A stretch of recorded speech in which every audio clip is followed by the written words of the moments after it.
পাঁচবিধ খাদ্য যিকেইটা আমাৰ খাদ্য তালিকাত অন্তৰ্ভুক্ত কৰা খুবেই দৰকাৰ। এক নম্বৰ হৈছে আমাৰ ৰঙালাও। ৰঙালাওত প্ৰচুৰ পৰিমাণে ভিটামিন এ থাকে আৰু এই ভিটামিন এ আমাৰ কুকুৰিকণা প্ৰিভেণ্ট কৰাত সহায় কৰে। দ্বিতীয়তে হৈছে আমাৰ ছজিনা। ছজিনাত প্ৰচুৰ পৰিমাণে vitamin A, vitamin C, zinc ইত্যাদি থাকে।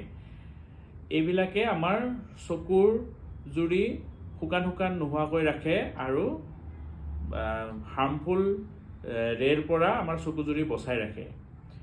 তৃতীয় এবিধ হৈছে শাক, সেইবিধ হৈছে খুতুৰা শাক। খুতুৰা শাকতো প্ৰচুৰ পৰিমাণে ভিটামিন এ আৰু চি থাকে, যিয়ে আমাৰ চকুজুৰি সতেজ কৰি ৰাখে। চতুৰ্থ হৈছে গাজৰ।